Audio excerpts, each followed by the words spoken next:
Alright, so to start off, guys, everybody just use the here whole for table the back, so correct it's on the uses back. wire shard. That's all the way on the Correct, back. because the roof got switched. It's in the back. Make sure everybody's in the right room. Terrible spot. Okay. Alright, That's cool. so we're gonna be doing a little bit of, PCAP analysis in this course. We're gonna use Wireshark, there's a few other, tools we're gonna use, did you get that, or Netminer? Netminer's not on there, no, Okay. it's because it's not part of the lab, Okay. that lab manual. So pretty much what we're gonna do is go through, there's a document on there, it's the, Yeah, so everything's gonna be in ACOT 2023. So there's a lab manual, and you'll have to search to jump to like lab 21, it'll be for the example. MPDR lab. It's a big document, a lot of pages, but you'll have to just do a control F to get to lab 21, that's what we're gonna start off at. So there's some steps in each of those labs, there's a bunch on there, we're gonna skip down to lab 21, so it gets into the more applicable stuff, a little bit more advanced. So when you get to that document open, just do a control F, search for lab 21, and it should look like what I have on the screen right here. And it'll give you the steps to go through, it gives you an intro or overview, and then when you scroll down, it starts getting into the steps, and what you're looking for is up here in the top, let's see, all these items right here is what you will go through on the lab to find everything that's looking for. And some of this stuff, like malicious activity in UTC, there may not be, the column for that, like the setting in Wireshark might be configured, so if you wanna configure it, you can. Some of that was in the earlier labs, which for this, it really doesn't matter. We're mainly just looking for the IPs of the affected computers, stuff like that. The time, we're not really looking for on this as far as getting specific on. If you're in a real malware hunt and you something that happened, you wanna make sure that everything was synced and that you're looking at the right time. But for this one, we're close. Everybody got that one opened up, the lab, and found lab 21.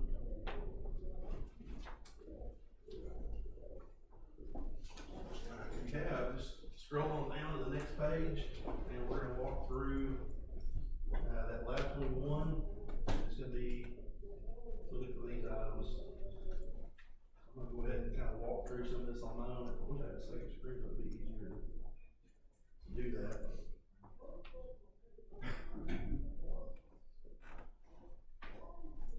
I have a free computer. Hopefully it's charged up and I can just open it up for you. It's side by side. Let's see. What's the password to log in to the computer? I'll put it back up here.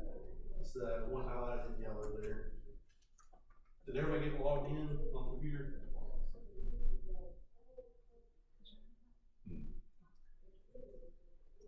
So this lab manual, the one that we're working out of, is from the Criminal Justice Institute. So don't copy it off, don't share it.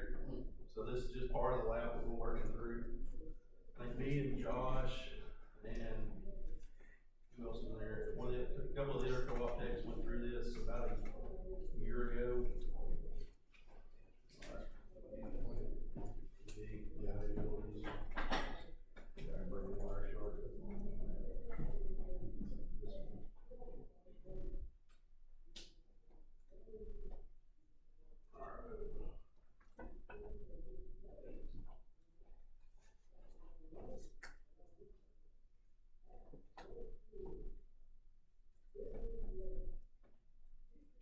Okay, so if y'all wanna get started on that, if you haven't already, we'll go down through on that step 2. And it's talking about searching, for NVNS.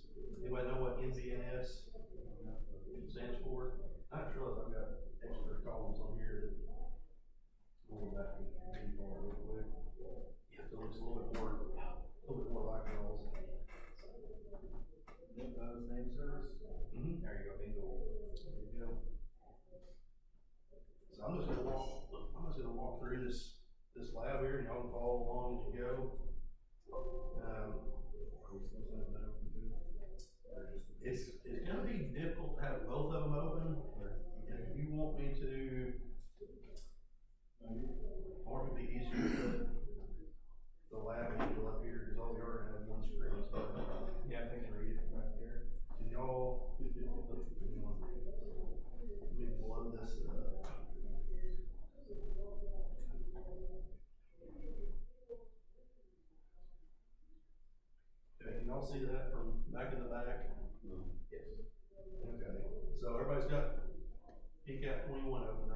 1121. Alright, so we're going down through here and follow these steps. So up in the filter box, let me get this up on this one too. We're gonna type in NVNS, and this is walking you through the steps you would use to look for each of these items in the questions up here. So basically, when you have a computer that's infected, and you're searching through the network traffic, these are some of the items that you want to look for to find out where it's coming from, locate the host.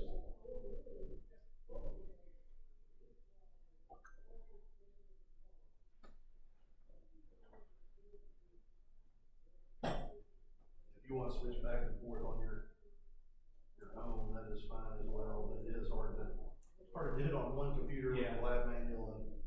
Yeah, I don't know if it works, that's how I do it instead of.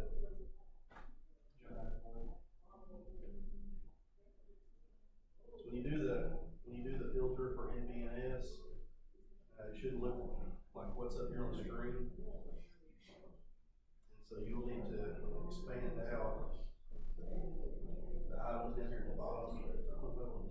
Yeah.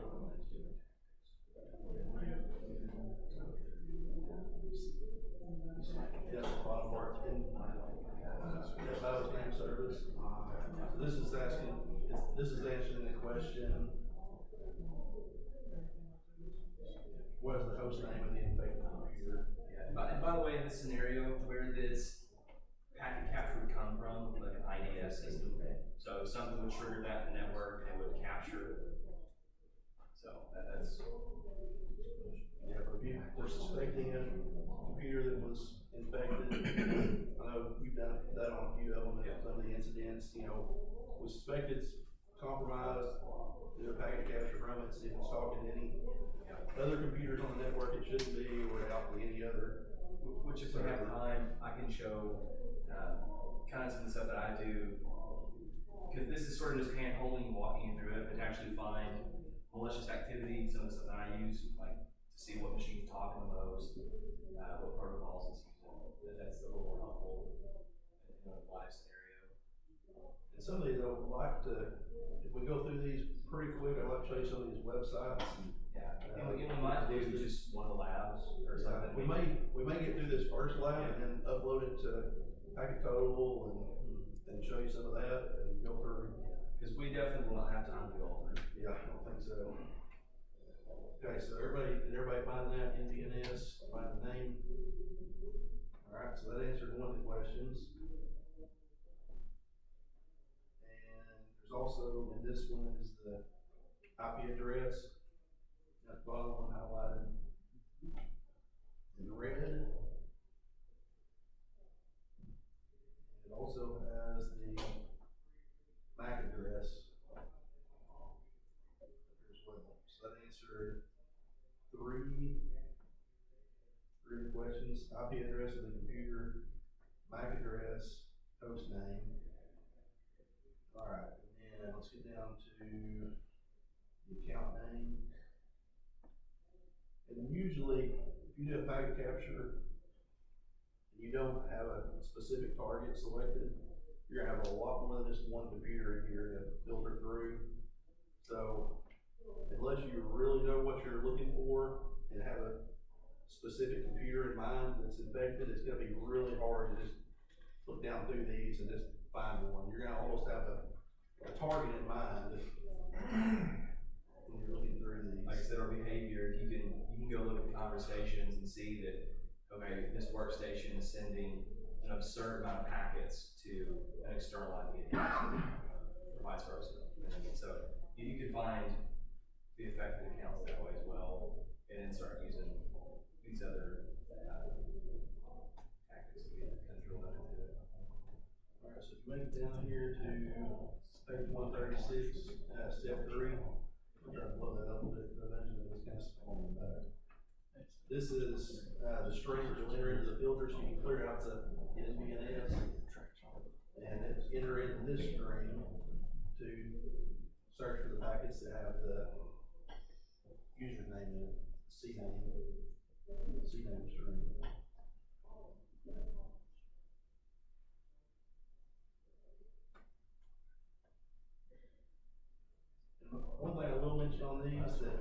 these, that these filters, bring mine up. You can save these. We get just one of my profiles that I do have a lot of them saved. Like, and you can create different profiles for Wireshark. Like one of them I have a lot of filters saved is VoIP. So you type out the filter that you want to apply, and just hit the plus over here, and it'll let you say the name of it. It saves that filter, so you can go back and use that without having to remember that long string. So, like on this one, I've got all these different filters, which I'm sure there's not anything in this packet capture for SIP, but when I'm looking for issues with our VoIP server, these are some of the filters that I use. So, I don't think that you gotta remember that and type it out every time.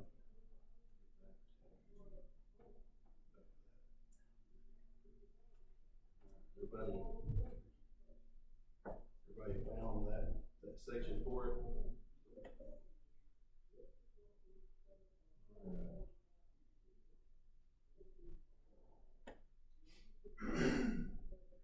Okay, so I got username, host name, MAC address, IP, and then the last one on this one, we won't mess with the time, so you can kind of see the time involved on the left. Down to malware. Which just might be a time to throw just that wires. Yeah. Alright, so let me throw it in here. So is everybody familiar in here with VirusTotal? Everybody heard of VirusTotal? So VirusTotal is a website. If you have a file that you might suspect is malicious, you can upload it. It'll go through and analyze it. If it's a known hash, it doesn't even have to analyze it. If it's seen it before, it spits it out and tells you everything that's associated with it. One thing, you can also upload PCAP files. I think they have a size limit. I don't remember what that is, but there is a size limit, at least with the free version. And so it is a little bit of a limitation. And you can also put URLs in there.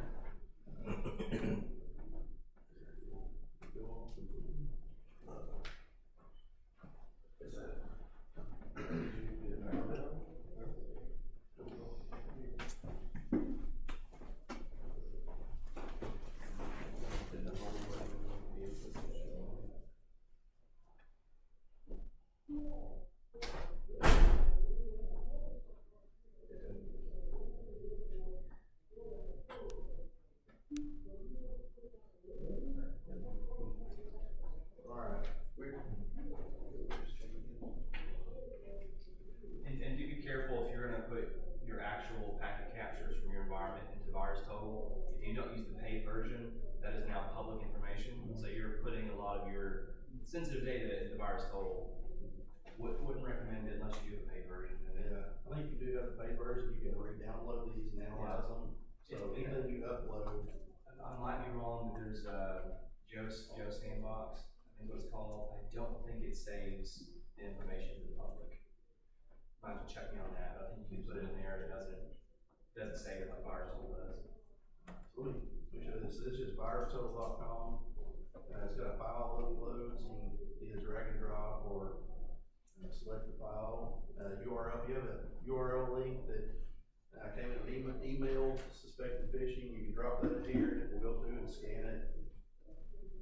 You can just do the search feature, which is handy. If you see an IP address in a packet capture that you're not familiar with, throw it in there, and more than likely they've seen traffic coming from it.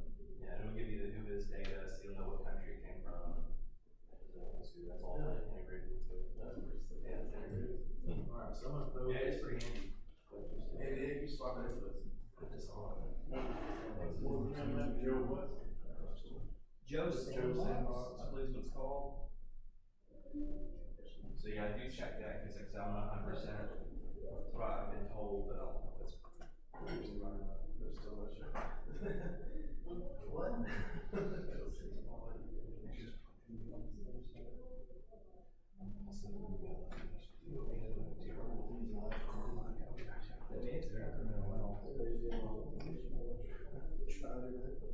There is.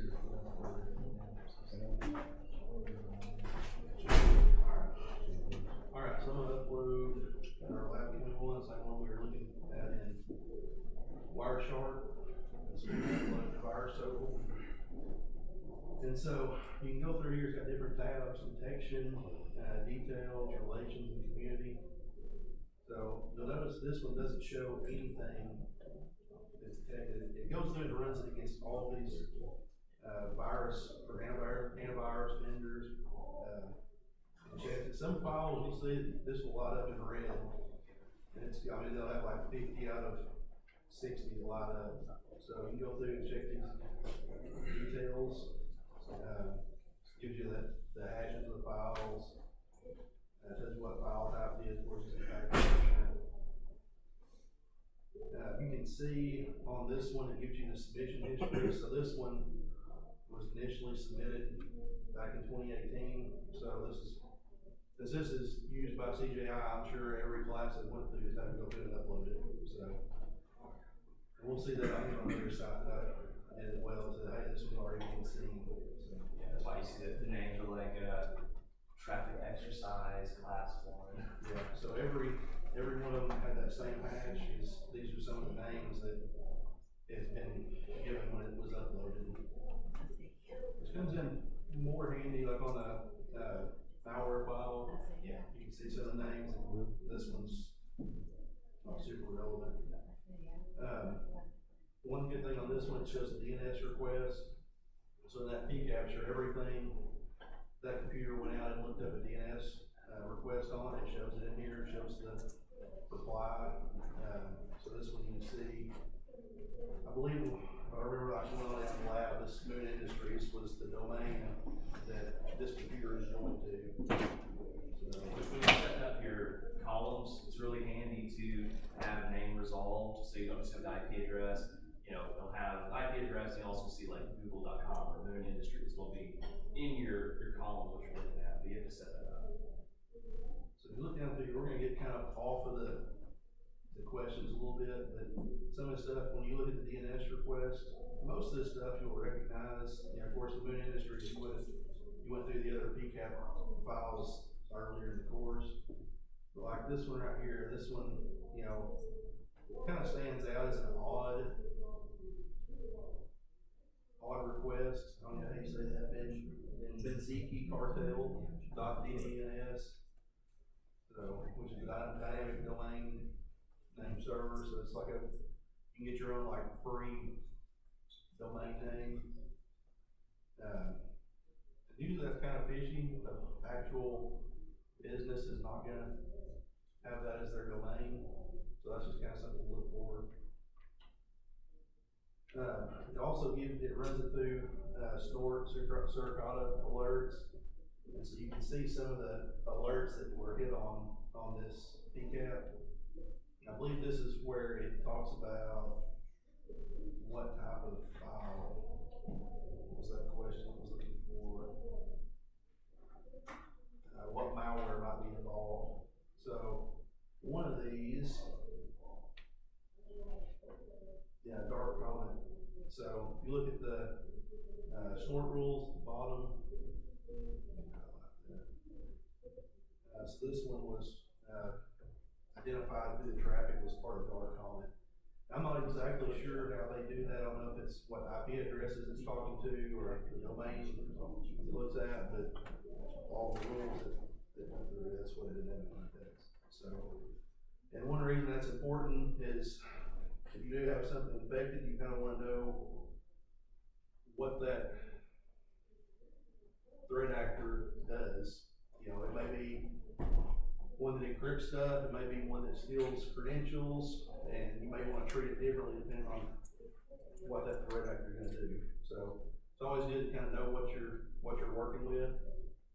This gives you a little bit of information about what type of malware or threat actor you might be dealing with on this. So, all right. I do want to upload this real quick into one of the other services. This Dynamite Labs, that used to be Page Total. I think if we go on down in the The lab manual, it does have that listed as packet total.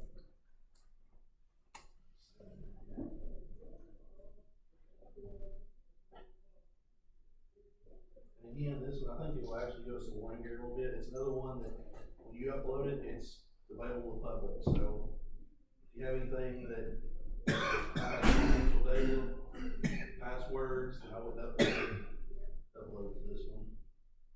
Yeah, and some of these packet captures, you can find clear text passwords in your own environment too, if you're using like an FTP server locally or something.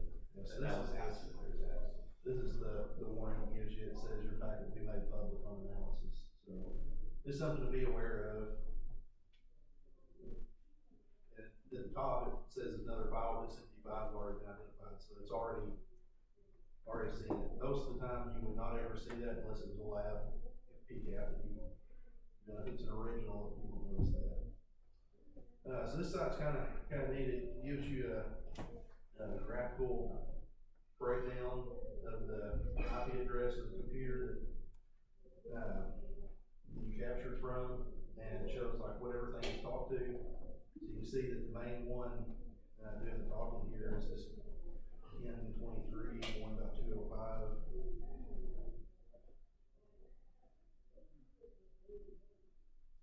I can't remember which one of these it went out and talked to. There was one of them that was the, I guess like the command and control server. One thing kind of neat on this one that I actually found last night is that you can do overlays right here on the left, and you can highlight what it deems like malicious traffic. And so, there it is, 185. So it highlighted what it has seen as malicious traffic.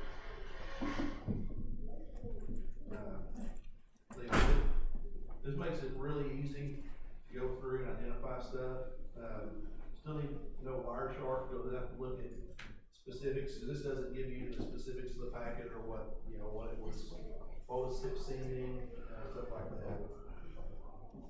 There's a lot of other stuff on this one that may or may not be helpful in this PCAP. It gives you like a breakdown of what all is being transmitted, how much data, who it's going to, timeline, timeline analysis. Suspicious traffic tab on the left, and it gives you some little charts. Some of these I like the tables better because it cuts off the name on those. So again, you can see Dynamite Labs identified again as a dark comment. It saw 23 alerts go through this little data capture. How I identified it as dark comment. You can see the other one, I didn't notice this last night, has, when I was looking at it, has the DDNS site. So it hit on that being I guess a rule to look for.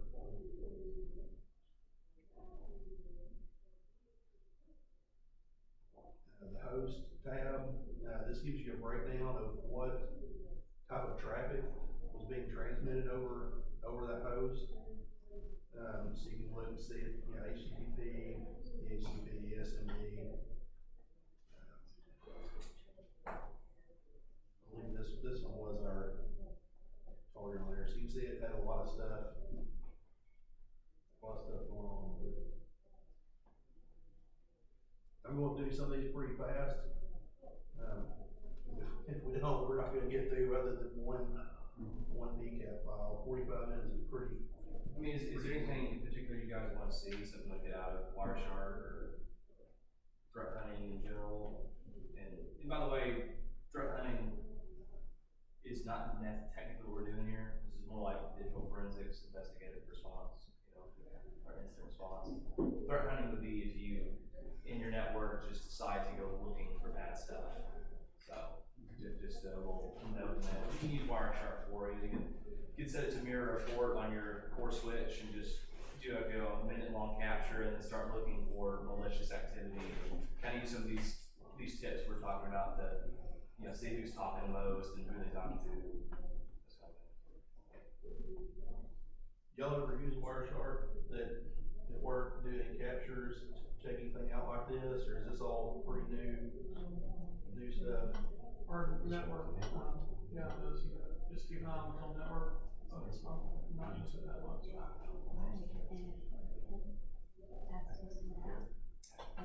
Yeah, you'll have packets that are running too, just, PRN, Yeah. like that stuff.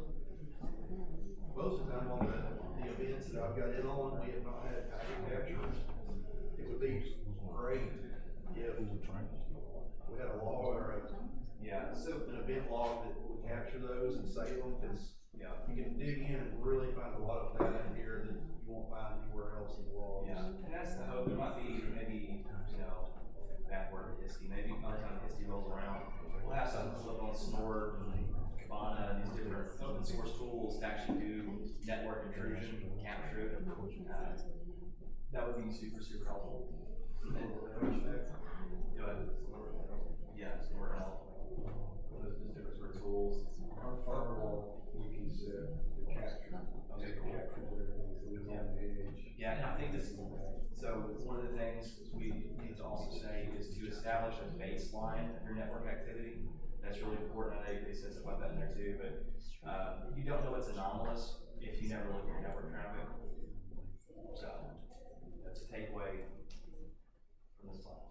I've got a question for you. Whenever you guys are in your normal environment, do you guys have like multiple screens that you actually bring up things to track? I don't, not on a day-to-day basis. I do have two screens, and usually I'll have one, like on here, I'll have one with like Wireshark up and another one with maybe VirusTotal or something else, and I'm going through searching IP addresses. VirusTotal is a super easy one. If you see an IP address in a packet, you don't know what it is, some of the common ones you might see are Google or Microsoft, you kinda get used to seeing those. If it's a one from like the Netherlands or, who knows where, you don't know where it goes to, you just copy and paste it into VirusTotal. And so, yeah, two screens is super helpful. But I mean, as far as like having it up every day, sitting there watching stuff go through. Just a real quick comment. I worked for Walmart as a business analyst on the tech side, and we got to go into the Walmart vault where they have all their floating cores, their servers and everything like that there. And we went into their security to be able to see multiple screens, and they were showing us how many people in other countries were trying to hit. Oh. It was just amazing, really overwhelming. Yeah. But pretty cool. Yeah, I'm sure that's probably the feed in from like their SIEM or SIEM, however you wanna say it, is that it's gathering logs and showing where everything's coming from. Well, I mean, that's the thing, because I still have an environment with DIS, when I talk to our security guys at DIS, and there's like constantly pinging and probing your firewalls and trying to get in and look at just, the public internet's being scanned constantly all the time. Yeah. So it's like, really scary, but. I do wanna show you another one here real I looked at fast. our IPS, and I can see that, like the state IPS, and just see how much weird traffic's trying to come in. It's stressful. I do usually if I watch for very long, I'll watch on our web server, cause it is a public facing one, and man, it is like constant. I got to where on our firewall, I blocked everything except, because the only reason to use it from outside is the app on our phones. And so I went and looked up AT&T's and AT&T and Verizon's, I don't think we have T-Mobile where we're at, anyway, AT&T and Verizon's external IP range, like their cell stuff, and those are the only ones now that I allow to get to that web service. Now there's still the possibility that I missed some, Yeah. but every once in a while I'll have a teacher call and say, hey, I can't get the app to work, and so I'm like, okay, hold on, I bring up Wireshark or in our firewall and see which one's getting blocked, and I'll miss the range or something about these for AT&T or Verizon or whatever. What were some of the open source resources you were mentioning? Yeah, for like an IDS, Down there. yeah, so like network intrusion detection systems, there's Snort, so you can do that for free, set it up, Elk, Kibana, Security Security IDM is one, That's kind of Data visualization. yeah, it's like, That'll help you replace, yeah, what you have.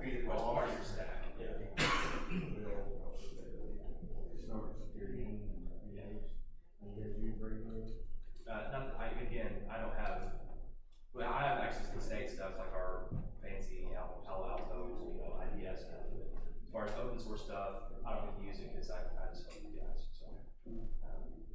The stuff that I hear about, Snort's the most popular thing as far as like a network intrusion detection. One last one I wanna show you on this one, this is, it's called APAC, I literally just found this a few days ago. And I uploaded, I don't know if y'all saw, what we were talking, I uploaded that same Lab 1 PCAP. You can look through the different tabs, this is real similar to Network Miner, which is the install program, we didn't get the chance to look at it. But it just has tabs, it breaks down all the different stuff on there. So you can see it captured the hashes of logging in, I think this is control. This is all that PCAP that we're looking at. This is all the DNS requests. You can turn off, zero. You turn off like the external stuff.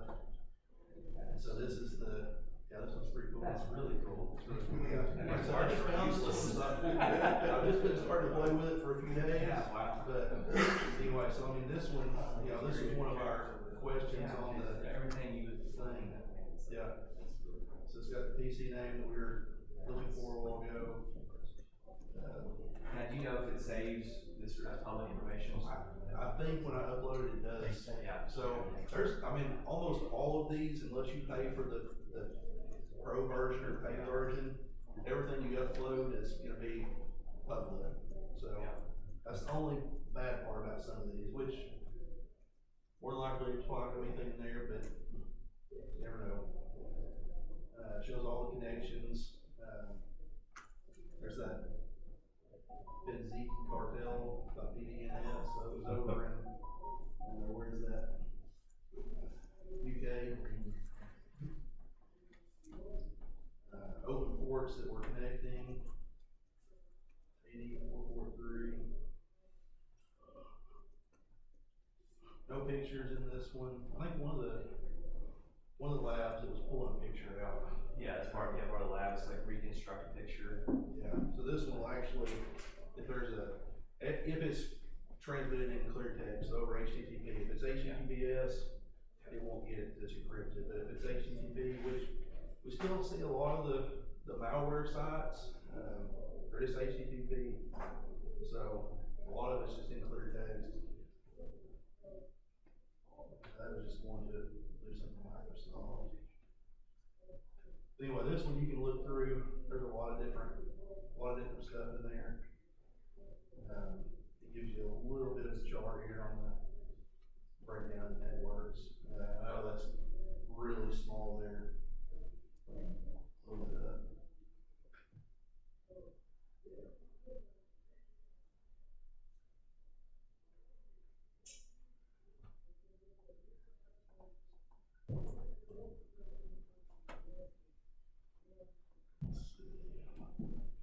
There's that host thing here, so you go in and see your host IP, and it should break down the name of it.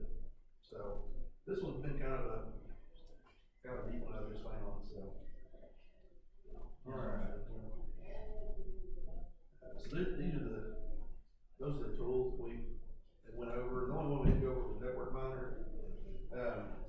You can Google it, it gives you and I'll bring up the site, because there are some out there that are not legit. It's this one right here, it's netresec.com. I do have it on this one. We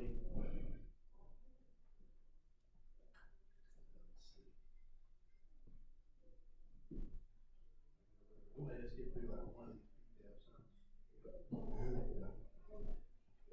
So this is Network Miner. Show you. So this is Network Miner. You select the file. Or this one actually is similar to Wireshark. You can actually do a live capture over your network card. But for this one, we're just going to open up a PCAP file. I will note that it only does take PCAP, not PCAP NG, which is the newest version. But if you have a PCAP NG, you can go to Wireshark and export it or save it as just a plain PCAP file and open it that way. That's what I did with Lab 24. It was the other one there. So this one gives you kind of the same things. It's really small.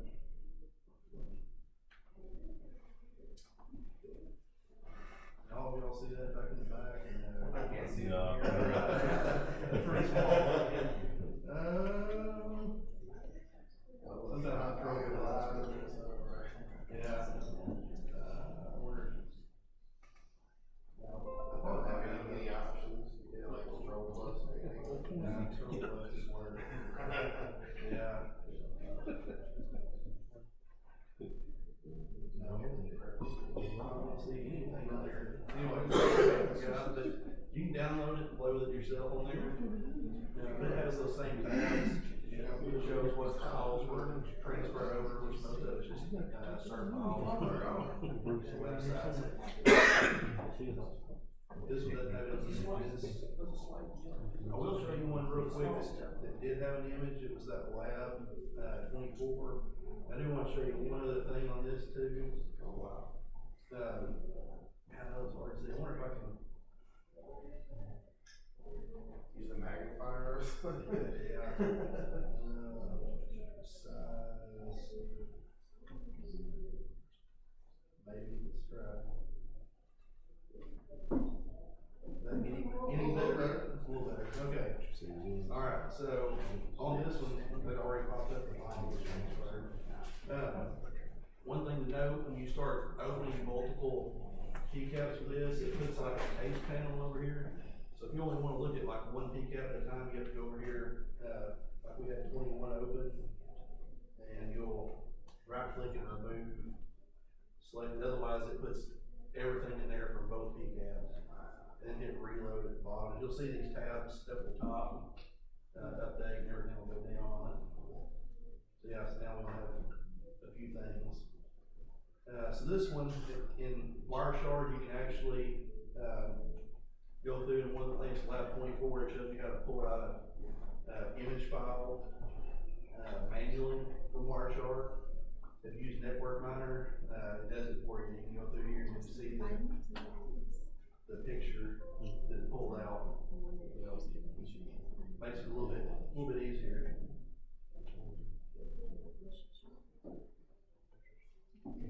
That was all that was in that one. Josh, do you have anything else that you wanna go over real quick? I know we didn't get to all the PCAP files, but really we just wanna kinda showcase the tools that are available to look through some of these. I don't know if you got anything. No, not really. Not that I just kind of already mentioned the last time to really dig through, those tactics using the Wireshark. That one site you showed, it kind of does all of that. What was that one called? The A packets. Yeah, A packets. A packets, yeah. Yeah, this one has a lot of stuff that breaks it down real easy to find. I've got a bunch of captures from my web server before I had it locked down. And I'd like to go back through and upload this and see where everything's going. I did think of one thing in, Wireshark I wanna show y'all that, let me get this back to a little bit smaller. You can see everything. We'll have a few minutes.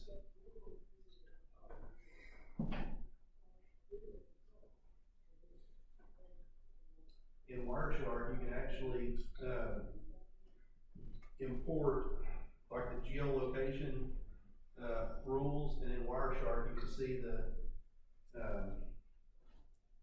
like the geolocation for the IP address that everything's connected to. So let me, You had a column. yeah, so you add it as a column. Let me go back to this profile. What is, yeah, you do Control Plus. You can't see the headers there, but the other tiny. Let me go back.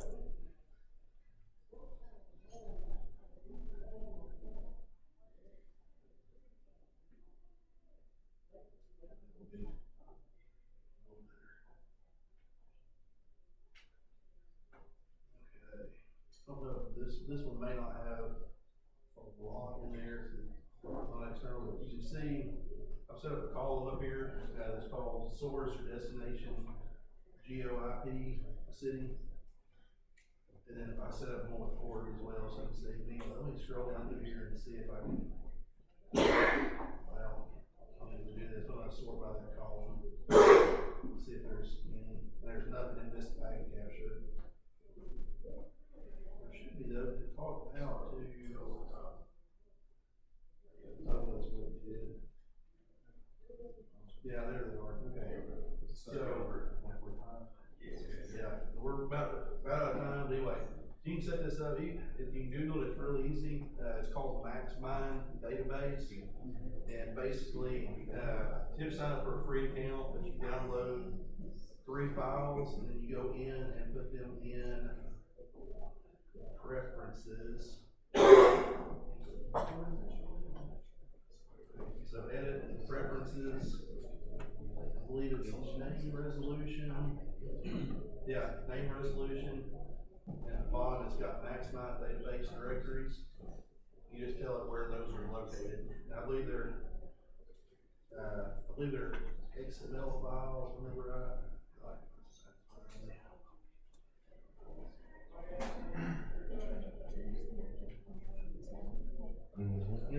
MMDB files. So you download the GeoLive, ASN, city, and country. And then you can see easily that package. The picture might come through there. And it's basically kind of handy, I mean, I know. Yeah, so the attackers will use VPNs over in the US, which we're seeing a lot of them, but if it's outside the country, it's definitely something to look into. Not expecting it to be. But I did find that our VoIP server does connect out to Belgium or somewhere, and it's where, apparently where 3CX is headquartered. And so they check back in, or not 3CX, Yelling, that's what it is, Yelling.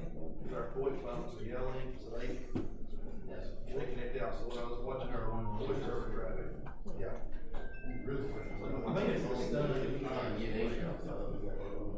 Anyway, y'all got any questions or anything, or? I just play with it. Yeah. And that's what it takes, is just sit down and looking through it.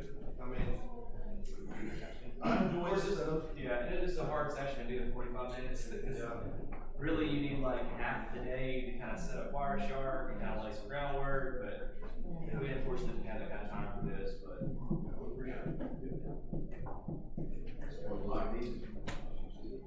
Yeah,